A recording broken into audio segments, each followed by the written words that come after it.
Siema, pokażę wam dzisiaj jak ułatwić sobie bardzo mocno robienie mitsaków w aktualnej lidze i zarabiać naprawdę fajny hajs z tego. Zapraszam do oglądania filmu. Ponad 60% oglądających nie subskrybuje jeszcze mojego kanału, więc będzie mi bardzo miło jak zostawisz subka. Dzięki. Mitsaki takimi buildami jak ja robi się oczywiście na Headhunterze, chociaż na wielu buildach polecałbym tutaj Headhuntera, ponieważ potrzebujemy na mitsakach bardzo duży DPS, a jeżeli weźmiemy z nich wszystkie te mody, które one mają, to naprawdę robimy kolosalnie większy damage. Ja nie wiem, ile damage mi skacze na tych stakach z Headhuntera od mitsaków, ale chyba razy 10 albo razy 20, nie wiem, to są jakieś chore liczby. I teraz tak, problemem było to, że ciężko było mi zabić tego pierwszego mitsaka lub pierwsze 2-3 mitsaki, żeby te staki pierwsze złapać, żeby później już było łatwiutko. Czasami zdarzały się takie mapy, że po prostu nie byłem w stanie się przebić przez te pierwsze mitsaki, żeby je w ogóle zabić. No i teraz pokażę wam fajny sposób, jak to obejść i bardzo mocno ułatwić sobie robienie tych mitsaków i mega fajnie z tego zarabiać. Jak ktoś chce zobaczyć, jaki powalony drop jest z tych mitsaków, to zostawiam wam tutaj przykładową mapkę ode mnie.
Ostatnio jak robiłem mitsaki na streamie, to Koksik powiedział mi, że można się zrobić pod anti-regen i dzięki temu robić je łatwiej. Powiedział, że ponoć tam jakiegoś klastera trzeba podmienić. No i zacząłem sobie kombinować, sprawdzać te mody na klasterach i rzeczywiście jest taki mod. Disease Vector. Musimy to zrobić na Large Cluster Jewelu, ale niestety pod Damage with Hits and Ailments z Clawów i Daggerów. Więc tu oczywiście troszkę tracimy damage'u, ale enemies poisoned by you cannot regenerate life. Czyli przeciwnicy, których zatrujemy, nie mogą regenerować życia. I jak wiecie, bardzo często mitsaki są właśnie problemem, ponieważ mają chorą regenkę i przez to dużo ciężej jest je zabić. No tylko teraz pytanie, jak my mamy je zatruwać? Jak je poisonować? No i tak sobie myślałem i oczywiście szybko wpadłem na to, że z pomocą przychodzi nam tutaj tatuaż z szansą to poison on hit. Można go wrzucić tylko i wyłącznie na nody intelligence, czyli musiałem troszeczkę sobie przerobić drzewko, bo tak to brakowałoby mi inta po prostu do gemów, bo mam go na styk. Więc jednego tutaj sobie wrzuciłem, musiałem pójść w kolejnego inta, żeby ten int nadrobić, który straciłem tu i wziąłem kolejnego, żeby wrzucić te 10% szansy na poison, to jest całkiem spoko, na tych 10% no bardzo dużo mi to dało, nie, bo praktycznie te no wyłączacie regen tym mitsakom, dużo łatwiej się je robi i teraz popatrzcie, nawet jeżeli macie słabszy damage, to po prostu będziecie je dłużej robić, ale one przynajmniej się nie będą regenerować szybciej niż wy je będziecie bić, bo nie będą miały regenki. Więc to jest mega ułatwienie według mnie. Polecam, jak macie MF-a z Headhunterem, czy jakiś build z Headhunterem sobie popróbować. Oczywiście to jest on hit, czyli musicie mieć jakiś buildzik, który hituje. Nie wiem, czy to zadziała na przykład na jakieś balisty czy coś. Raczej nie. Chociaż nie jestem pewny. To musicie sobie sprawdzić. Ale generalnie to polecałbym szczególnie to osobom, które sobie właśnie zrobiły mojego builda pod MF-a, czy macie jakiegokolwiek innego MF-a, bo te mitsaki są mega OP i właśnie z tym Jewelem to jest mega ułatwienie. Jeśli wcześniej nie byliście w stanie tego robić, to uwierzcie mi i spróbujcie sobie właśnie z tym. Może akurat będzie wam to teraz wychodziło i będziecie mogli sobie zarabiać naprawdę fajny hajs, bo te Mitsaki dropią jak chora. Tutaj ktoś z widzów wcześniej pytał, czy Mark Mastery, dokładnie to ten Marked Enemy Cannot Regenerate Life, czy to nie jest lepsze, łatwiejsze wyjście. Powiem tak, to też jest opcja, tylko musimy pamiętać, że możemy zamarkować tylko jednego przeciwnika w danym momencie. Czyli jeżeli będziemy mieli 2 lub 3 Mitsaki, to tylko jeden nie będzie się leczył, będzie miał wyłączony regen, reszta będzie miała. Więc no to jest jakaś opcja, ale według mnie dużo lepszy jest ten cluster, bo on poisonuje cię wtedy wszystkie Mitsaki w zasięgu i wszystkie nie mają regenu. Jest po prostu łatwiej, szybciej. Szczególnie przy słabszych buildach, przy mniejszym damage'u, to na pewno cluster będzie lepszy, a Mark Mastery, no tak jak mówię, tylko na jednego przeciwnika. Wrzucę wam teraz całą taktykę, szczególnie dla osób, które nie ogarniają angielskiego, czy nie widziały tego w Webgana. Oczywiście to ta taktyka na Mitsaki to nagrał Fabgan, ale jeżeli nie widzieliście tego filmu, nie ogarniacie angielskiego, to pokażę wam też, jak ja to robię. Najpierw rolujemy sobie mapkę, oczywiście robimy swój regex za pomocą strony poe.re i musimy zrolować w mapie więcej rare mobów i szukamy przynajmniej 100% skarabów. Więc w taki sposób sobie rolujemy te mapki i jak dostaniecie mapkę, która będzie miała 100% skarabów i właśnie rare moby, to oczywiście taką mapkę już możemy lecieć, ona jest jakby gotowa. Tylko uważajcie, żeby nie mieć też jakichś bardzo przewalonych modów. Tutaj na przykład jak widzicie jest Enfeeble, czyli mamy mniejszy damage, jeszcze dodatkowo Maximum Life jako extra i Energy Shield będą dostawały te Mitsaki i jeszcze mamy Maven, która będzie leczyć. No to jest bardzo ciężka mapa, taką mapę bym się zastanowił czy robić, jeżeli macie bardzo duży damage, to oczywiście jak najbardziej będzie spoko. Dobrze, pokażę wam teraz jakie są skaraby.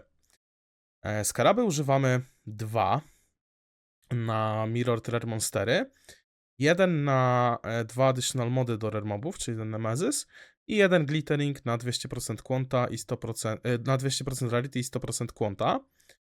Jeżeli mamy już taką mapkę, to oczywiście ją wsadzamy. Wybieramy swój atlas. Tutaj na tym wybieramy 8% quanta i dajemy activate. I teraz patrzycie sobie, jakie mamy paczki. Tutaj mamy 4 normale, 5 normali mamy. Czyli teoretycznie, jak jest tyle normali, to moglibyśmy sobie nawet wrzucić 5 mitsaków. Albo możemy sobie na przykład wrzucić 4 mitsaki, a jednego moba zablokować chociażby Rogue Exilami.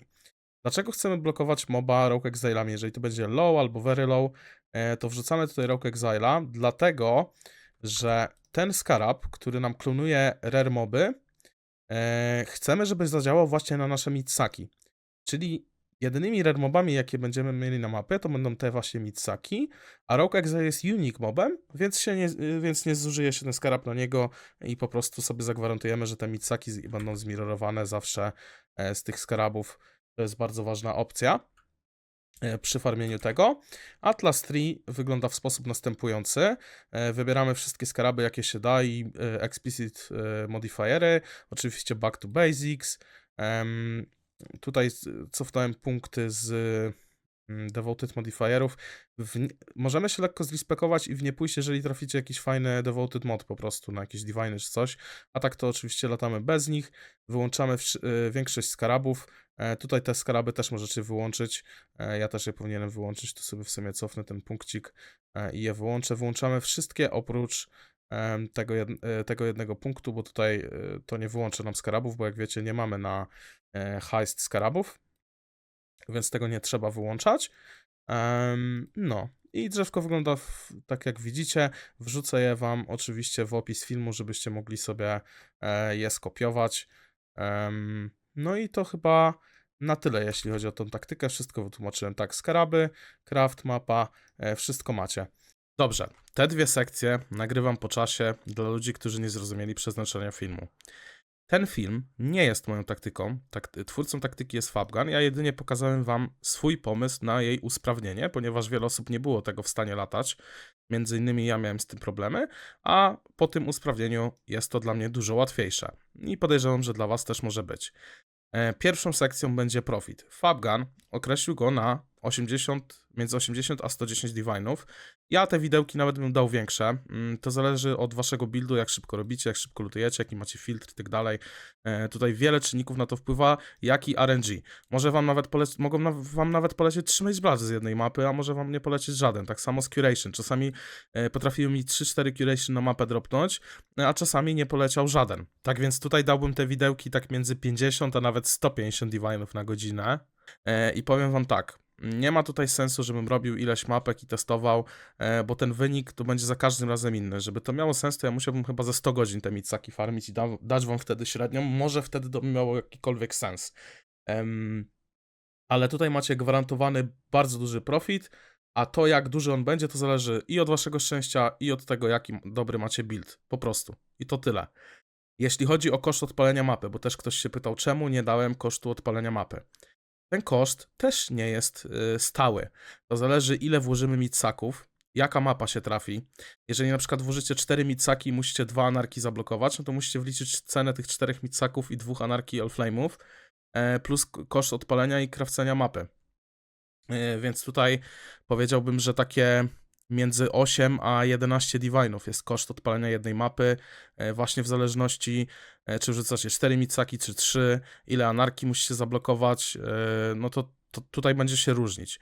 Więc może rzeczywiście mogłem powiedzieć, jaki ten koszt jest, że nie jest stały. Po prostu uznałem, że jak nie jest stały, to sobie sami wyliczycie, ale podaję wam, tak jak niektórzy chcieli, też koszt odpalenia takiej mapki. I uwierzcie mi, że to nie jest dużo, bo kogoś może przerazić, 10 divine'ów za jedną mapę.